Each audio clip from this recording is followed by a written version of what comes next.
This computer. Welcome to Faith and Calm. This is part 165, and we are in the 9 days, and we're coming up on the big holiday of Tisha B'Av. Um, how do you explain this to non-Jews? I don't know. I tried. Is that I can't really work that day, so anyway, I didn't want to get too much into the details, but it's oh, okay. Sure. I understand. So I saw the message in the chat. Yeah, exciting. It's an exciting day. And why is it exciting? I don't know. I get maybe because I'm a child of Holocaust survivors, maybe because my wife is also this idea of darkness and of destruction and so forth, and is only really the first part of rebirth. So I always see this as a tremendous lesson in how Jewish resilience. So we're titling the talk tonight, Jews are indestructible, and you also are indestructible, because that really is I think that's the theme of Tisha B'Av, is it was a terrible destruction. And if you know anything about the history, it makes what goes on today seem simple. It actually gives you encouragement that you could, if the Jews could get through the times that they saw at the end of the second temple, end of the first temple, then they could probably, we have the resilience and we have the fortitude and we have the ability to really grow and to strengthen ourselves and to have a deeper relationship than ever before. What do I mean by that? So let me start illustrating it by telling you a little bit about the story. Not too much. I wanted to get too much of the details so that people get it's pretty shocking. But then what the positive lessons out of this are. So let's go to the first temple at the time of that destruction. So the Jews there had been a decay of moral fortitude in Israel. Idolatry was rampant in the northern kingdoms. Prophet Yeshayahu said, "I can't find even 600 people who haven't bowed down to the idol of the Baal idol." In the south, it was half and half, and so forth. Some good kings, some bad kings, but they said that the vast majority of even of Kohanim were not even having a bris at that time. So it was a terrible time. It was really things that really decayed generation after generation, and they've been warned by prophets, Yirmiyahu and so forth, that the Korban's coming, and people just don't want to hear destruction. They don't want to hear about people don't want to hear about the you're like Manus Friedman's videos. There's a little, whenever he uses a Hebrew term, there's this little pop-up window that shows the translation of the word that he used. Same with his Herman, and then they have this little pop-up window that shows, hey, what is destruction. And, it's really was a terrible destruction. And Yirmiyahu was warning them for 4 generations of kings at the end.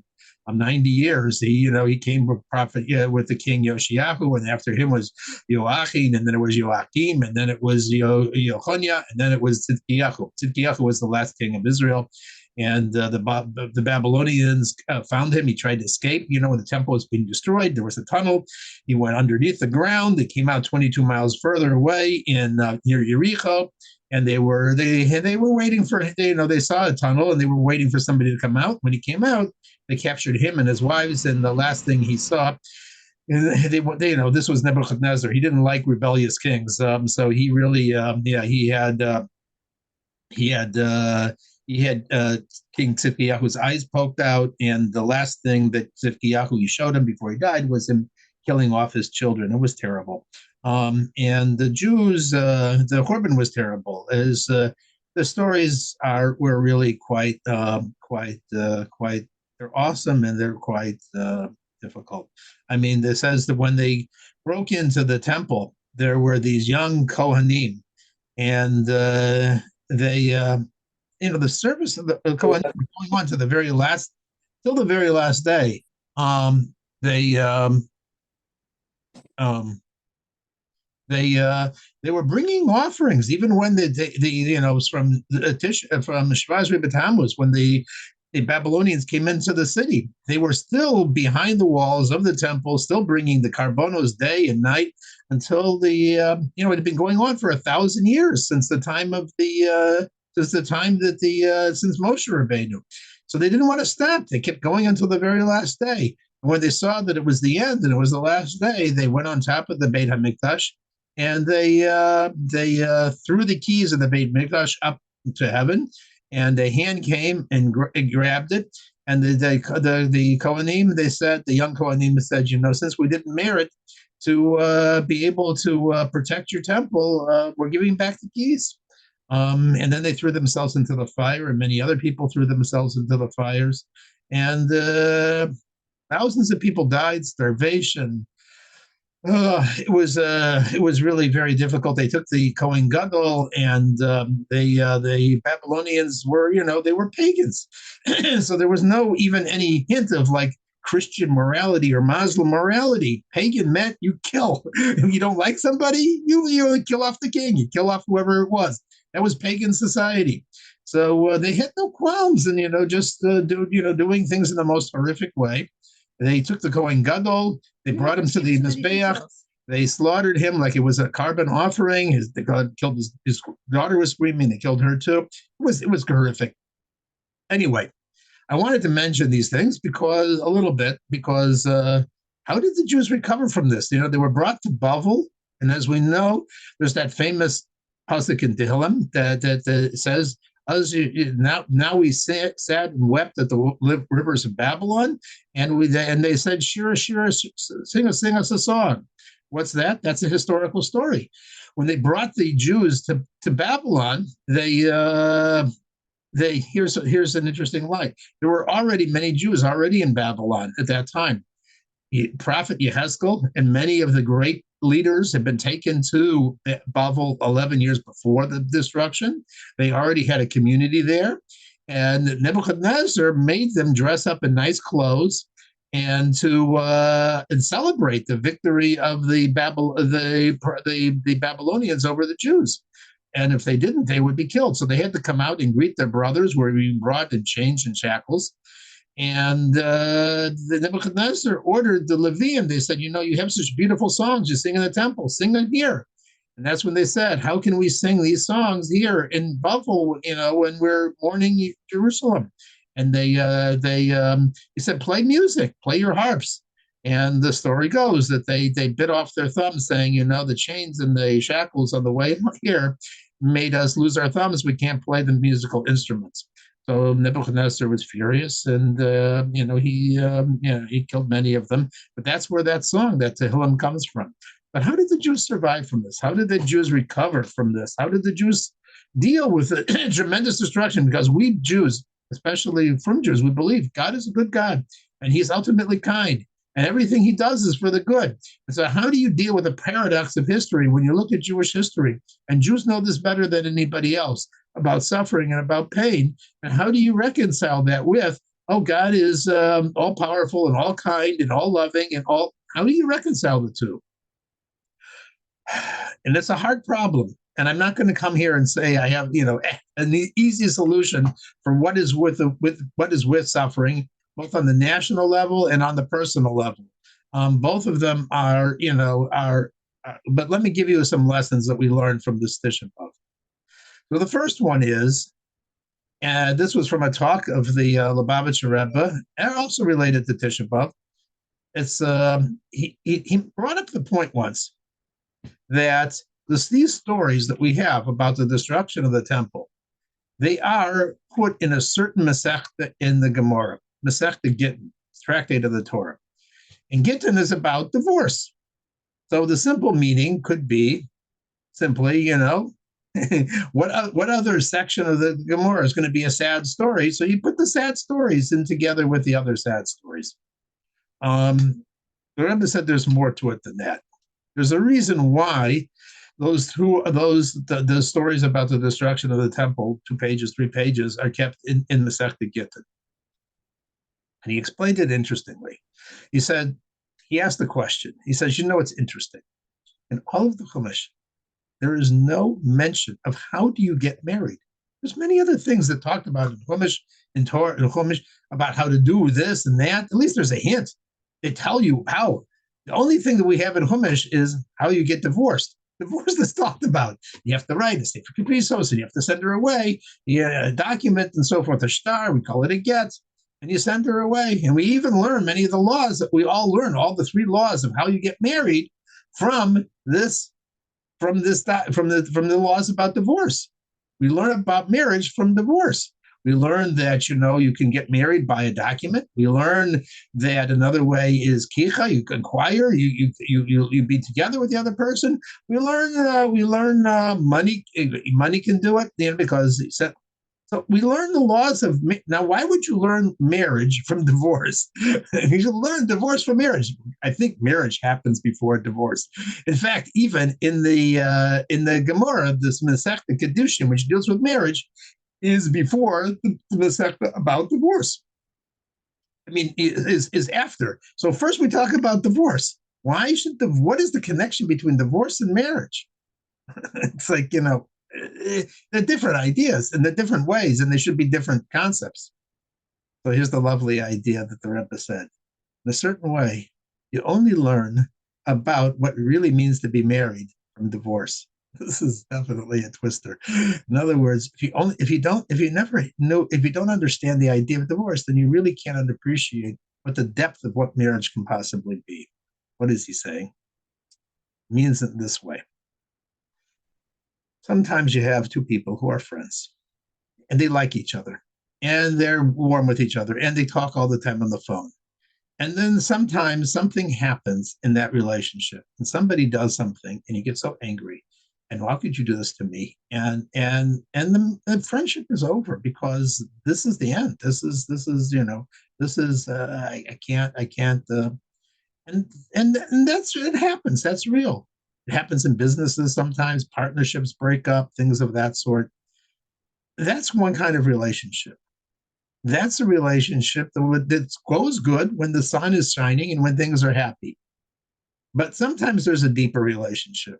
Sometimes when they break up, the feeling of emptiness and a lack of connection bothers the two so much that they feel that they just have to get back together again. It's an incentive to rejuvenate the connection of the relationship.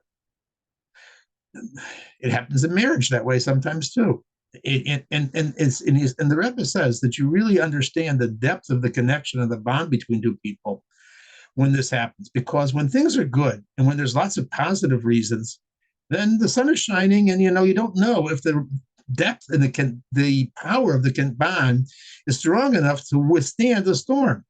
But when the couple gets into their first fight and they feel that, what, we have to overcome this because we have to be together because we're essentially one and we need to be one, that really tells you how powerful and how strong the relationship is. You never knew how close you were until that happens.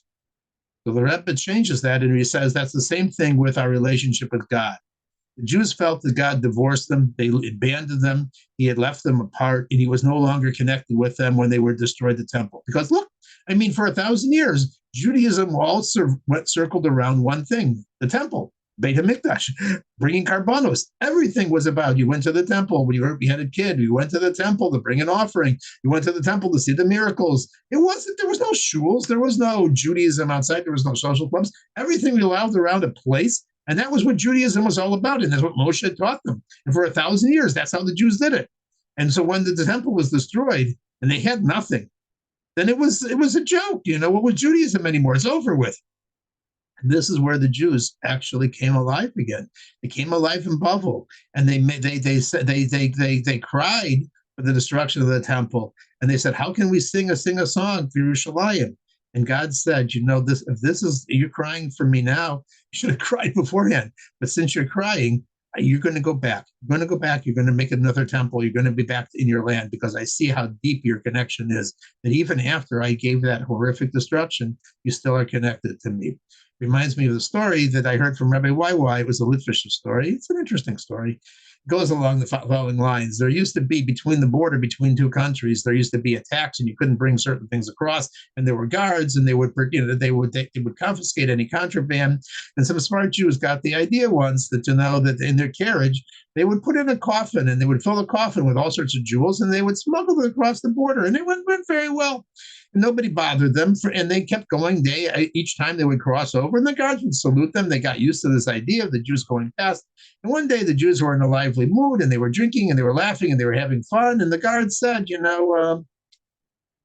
open the coffin. I want to see what it is. And they say, why? We always go by here. You never bother us before. Just open it up. And they found all the jewels. And then they started to cry because they were caught and they were going to jail and that everything was being taken away from them. And the guards told them, they said, if you had cried when you were supposed to cry and when you laughed when you were supposed to laugh, then this wouldn't have happened. And that is sort of is the secret in life. There are times to cry and there are times to laugh. And if you get them mixed up, that's how the Bali Musa used to explain it. It's not so good. So anyway, so God said, you're crying now. If you cried before I destroyed the temple, I probably wouldn't have destroyed it. But I did destroy it. But it actually, again, this brought out the depth of the relationship, the connection between the Jew and Hashem. And in fact, the Rebbe brings this out and he says, it says, even though a Jew sins, he's still a Jew. What does it mean? It means only a Jew can really sin because only a Jew has this idea that when God is smiling at him, he's connected with him. And when things are going bad, he still knows that there's really behind it all, there's still a good God. Behind the darkness and behind the trouble and behind the pain, there's somebody I have to connect to. And Jews are miserable when they're not in a relationship with God. And that's where you see the really power of the Jew. You don't see the power of the Jew when he's all frum and clear and everything is warm and everything's working for him and everything else is kind. You really see how deep and how powerful the Jew is when you really appreciate the specialness of a Jew when things are really terrible. And yet the Jew says, I must have God in my life. I need him more now than ever before. And that's what the Jews did in the Holocaust. They prayed like they never prayed before. They sang songs Ani Mamim like they never did before. When Jews are put under the squeeze and put in an olive press, and you really see what the power of the Jew is. And that's religious Jew or not religious Jew, because all the blinders and all the excuses and everything else is taken away. And then you really see the pureness of the essence of the Jew, not because he's getting something out of it and because it's some sort of reward and it's a good system and everything works for you because you're religious, but because everything doesn't work for you. And yet you still feel there must be a relationship with God. I must have that connection. That means you really care about God. You don't care about the rewards. And that is what Hasidus really taught to the world. That it's not a business relationship. It's not about what we get from God. It's not how nice we is to God. But really, it's a relationship. It's a relationship with two friends who cannot be separated from each other. And they do have a lot of issues with each other. They do get angry with each other. And a lot of other things happen. And there's a lot of good reasons to be upset with each other. And nevertheless, they still feel that underneath it all, I must be in this relationship. I must be connected with you. I must be in relationship with Hashem.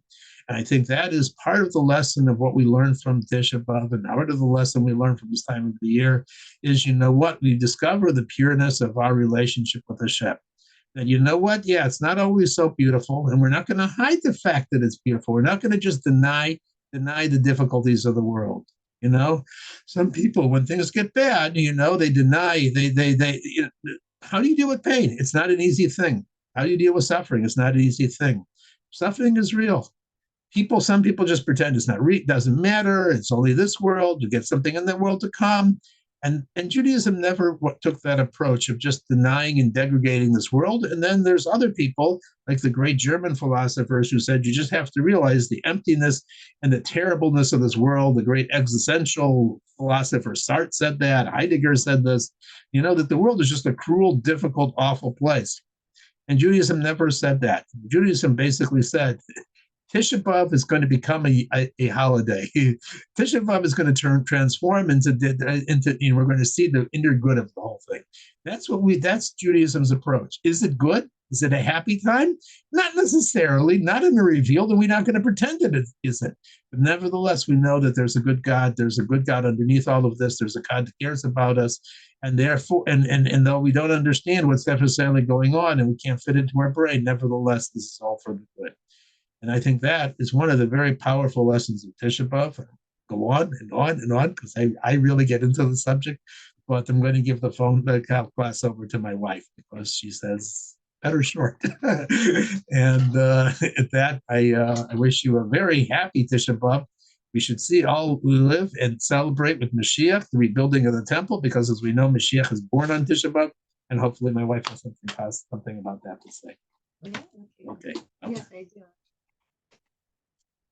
Okay.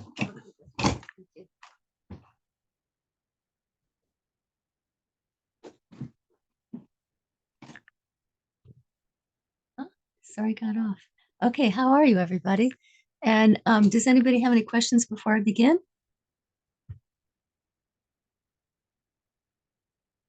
Okay, so I'm going to begin the way I always begin, which is that first of all, welcome.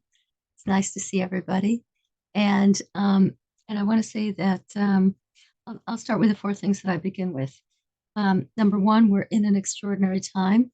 Lubavitch Rebbe told us as a fact of life. He told us that that in 1992, he told us that we're entering into the era of the redemption. It's a very rocky time. It's a very tumultuous time. It's not a smooth slide into redemption, but that's where we are. Did I tell you the analogy last week? I heard a great analogy this is a great analogy that, when a plane is about to land, it's extremely turbulent sometimes. And so what's our job? We're like the stewards and the stewardesses. Since we know that this is the redemption, and since we know we are about to land, we have to just reassure everyone else. Oh, don't worry. This is just turbulence, and it's because we're about to land. We're about to land.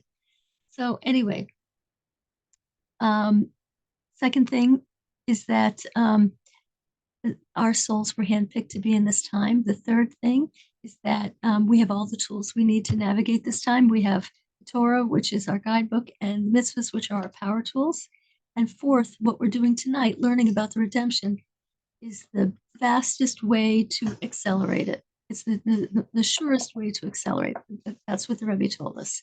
So, so anyway, I wanted to do a very tiny, quick review of what we did last week because it's so helpful to me, and I can't imagine that it's not helpful to other people. We were talking about being a pnimi, that the Rebbe gave a marvelous piece of advice, and just really nice piece of life advice. And he said that in order to the best tool for faith and calm, one of the best tools for faith and calm is to be something called a panemi. Panemi means to be an internal person, but the Rebbe's definition is a little bit different. It means not somebody who's not pulled by what's happening externally. It means you're inner driven, not that you're internal, like you don't notice the world. It's that you're inner driven. You're not driven by circumstances. You are who you are because that's who you want to be. And the Rebbe says, how to do that? How do you do this? You number one, you live in the moment.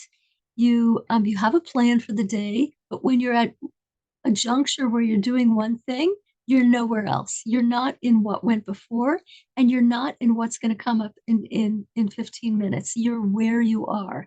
And when you are where you are there with all your soul powers. Our soul has certain garments through which it expresses itself. The soul can't express itself. It's a spiritual thing, but it has garments.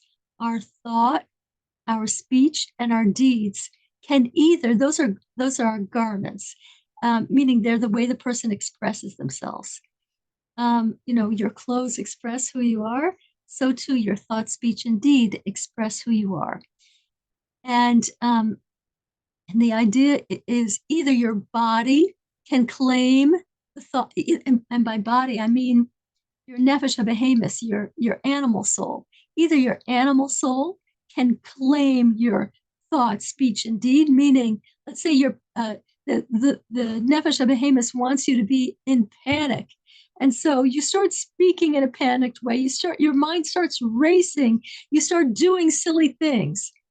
That means your three soul garments are in the power of your nefesh habehemis, your animal soul, not your godly soul.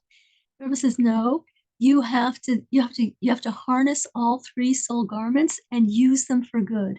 And so if you are planning for a class, you do it with your thought, you do it with your speech, and you do it with your deed. And the example I gave last week is just one of my favorite examples. If you want to clean up a room, you make a plan. You make a plan.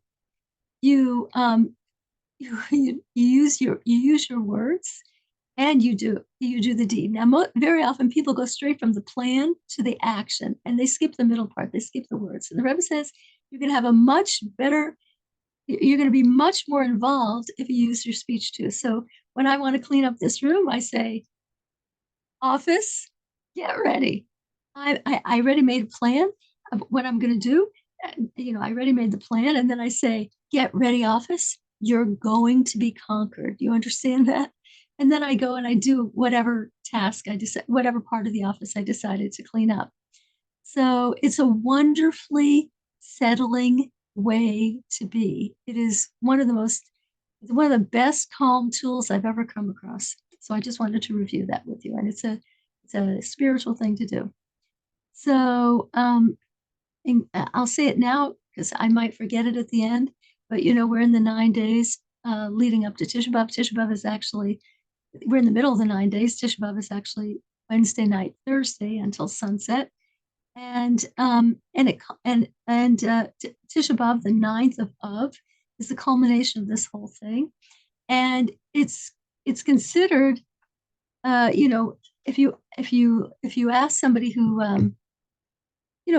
whatever, it was a day of unbelievable calamity in Jewish history.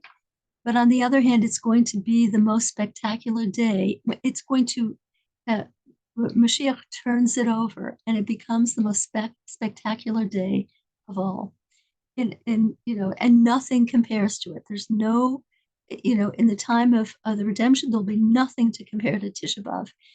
Yom Kippur will pale compared to Tisha B'Av. Rosh Hashanah will pale. Sukkot, Pesach, Shavuos, they'll all pale compared to Tisha B'Av. And probably because of what Yaskel Shimon was saying, that we showed our true bond on Tisha B'Av. That's the ultimate bond, a bond that goes beyond rationality, before what I'm getting. It's just the ultimate bond. So, Tisha B'Av has a lot of laws to it, and it's a fast day. It's a 24-hour, a 25-hour fast, much like Yom Kippur. But in the and you're not allowed to learn Torah. You're not allowed to learn Torah unless it's about things of destruction, the history of the destruction. There are definitely opinions that you can learn Hasidus, but for some reason, Hasidus is something you can learn no matter when. But anyway, in the afternoon, the Rebbe would dance. Is that interesting? It says that Mashiach is born, the soul of Mashiach is reborn or is refreshed or whatever on the afternoon of Tisha B'Av. And he heard from his father-in-law, the previous Rebbe, who got it from his father, that on the afternoon of Tisha B'Av we dance. We dance a Mashiach dance. And there's two interpretations. One is we dance because Mashiach's soul is renewed and we're so excited. And the other opinion is no, we're actually when we dance on the afternoon of Tisha B'Av, we're actually dancing with Mashiach. So both of them are exciting, and I never heard it before this year, and I certainly plan on doing it. So anyway, I'm going to go straight to what I said in when I wrote up the introduction to the class. I want to tell you three very brief stories, on all of them having to do with all of them Rebbe stories about dealing with children. And and who's telling these stories? I'm just going to close the door so I can't hear the air conditioner.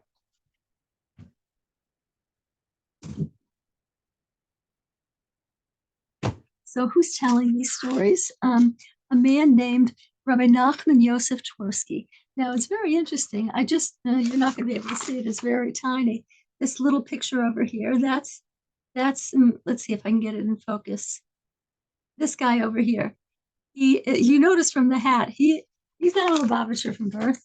And what is he? He was the son of a big Hasidic Rebbe, the Rachman Strifka Rebbe in Yerushalayim, and he became a Lubavitcher even so. And he lives in Crown Heights and is a teacher at one of the Chabad schools, and he's a very fervent Chassid of the Lubavitcher Rebbe, and he speaks beautifully and he writes beautifully. So the first story I'm going to tell is it's a story that everybody can learn something from. It's, in our generation, almost like it was in the 60s, there's just a lot of rebellion at home.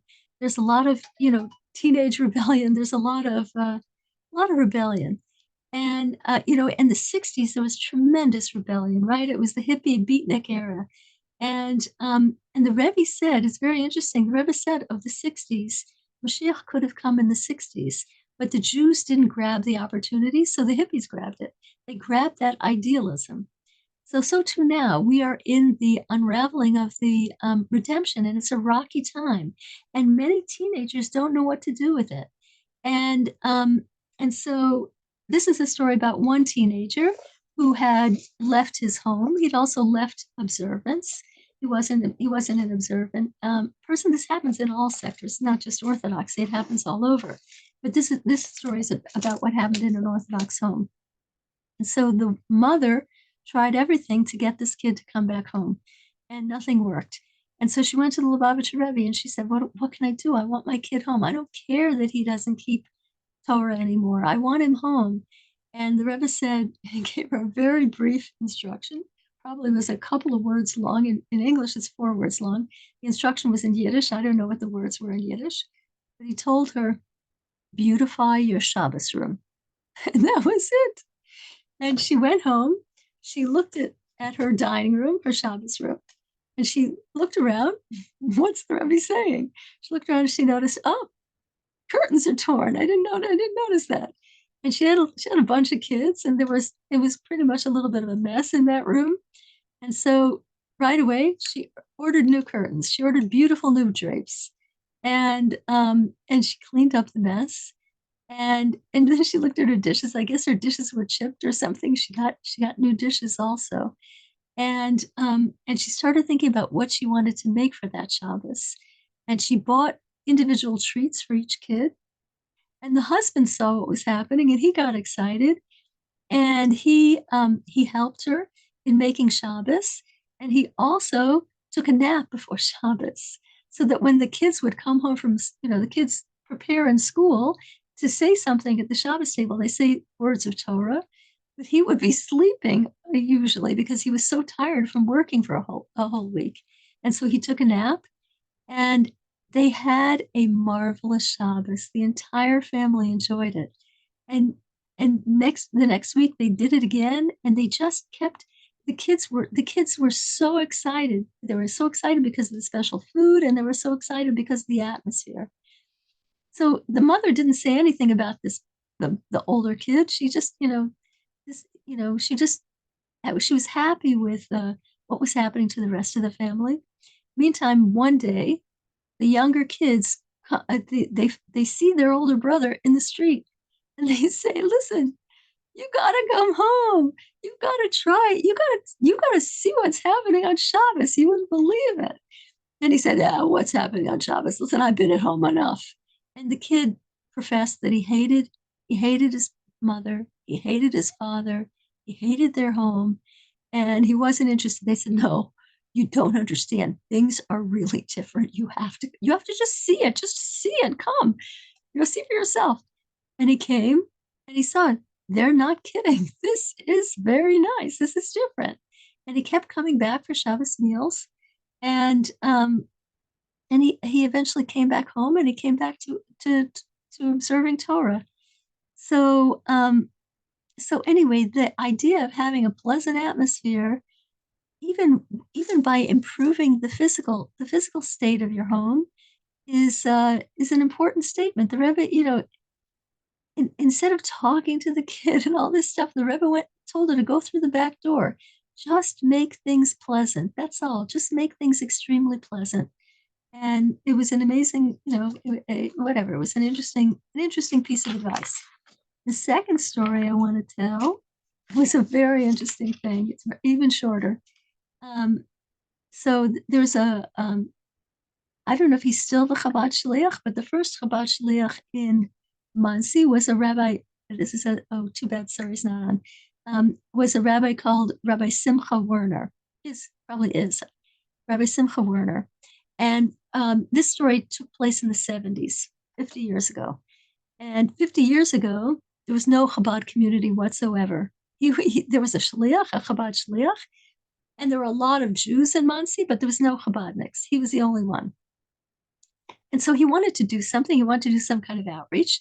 So he decided he's going to organize lessons in mikvah for the women of the community because most of them didn't know what it was. They didn't keep the laws of mikvah.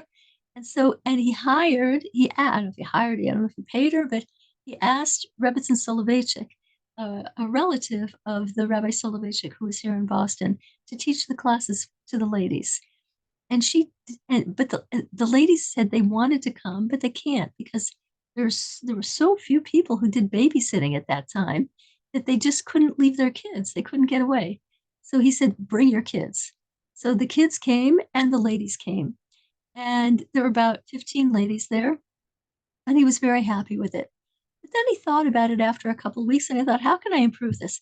The kids are playing. It's all one big room. The kids are playing and the ladies are listening. But, the kids are a little bit disruptive. And so he thought, you know what I'm going to do? I'm going to hire a babysitter and she'll take them to the basement, probably was a furnished basement, and she'll play with them down there. And so that's what he did. And like many Chabadniks, he wrote especially Shluchim, he wrote some people write a weekly one. He wrote a monthly report to the Rebbe about everything that he did. And in the report, he told the Rebbe that he made an improvement. He hired a babysitter to take the kids downstairs so the ladies could really concentrate. The Rebbe quickly wrote back, and the Rebbe said, "Stop the babysitter. Who do you think is being influenced by the teacher, the mothers or the children? How do you know? How do you know who's being influenced?" And he was like, "Whoa." And he stopped the babysitter. The kids went back to the main floor and played as the teacher taught.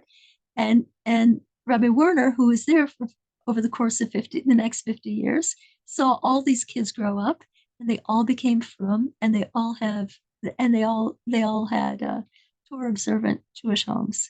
And so, anyway, it's really amazing. These are, you think kids are not absorbing, even if it's a topic that's like woo way over their head.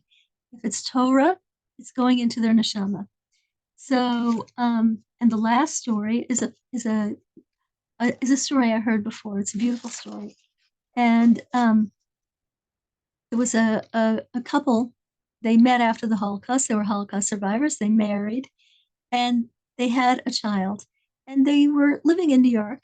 And they decided that after a while, they're going to send their kid to a Jewish school. They sent him to a Lubavitch school, and the kid, and I'm a child of survivors also, so I can attest to the truth of this.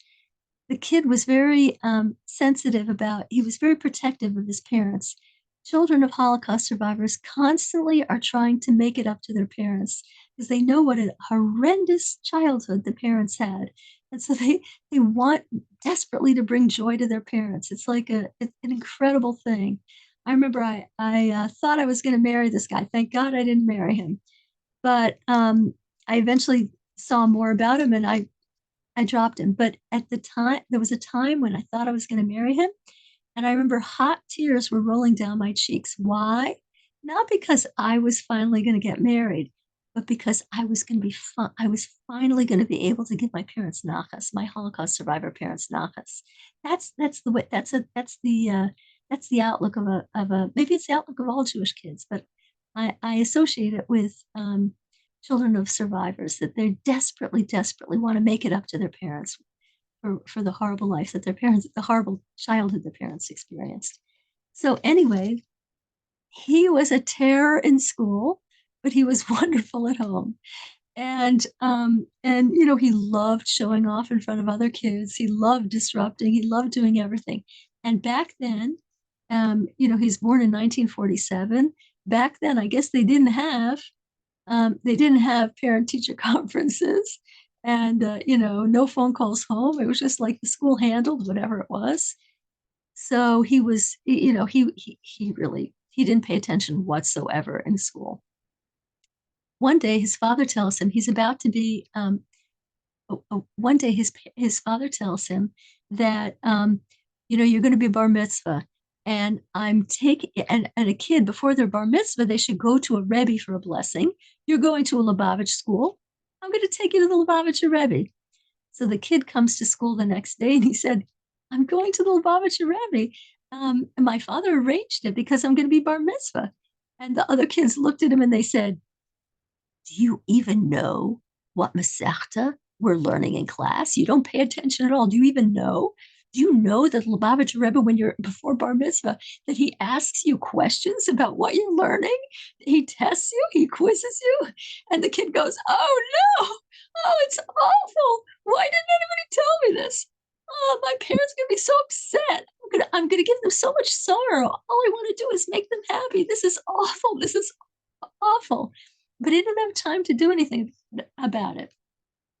So he goes to, his father picks him up. He goes to, they change into Shabbos clothes and they go to the Rebbe. And the Rebbe gives them a blessing for the bar mitzvah. The Rebbe talks to the father about stuff that will be interesting to the father. And um, and then um, and then the Rebbe asks the boy, "Can I speak to you about your Torah learning?" And the kid goes, "Yeah." And the Rebbe starts asking him about a particular Mishnah.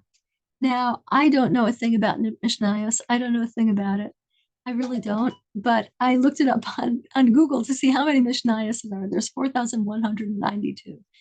If Google is correct, if I'm looking up the right thing, even. So anyway, out of all those Mishnahs, the Rebbe picks one and he asks the kid questions on it, and the kid answers every question perfectly. Every question, absolutely perfectly. What had happened? The kid was so bad in school that he was constantly punished. And how was he constantly punished? He had to write over this Mishnah, that one Mishnah, over and over and over and over and over again. He knew that thing backwards and forwards. And that's the Mishnah that the Rebbe picked. The father was glowing.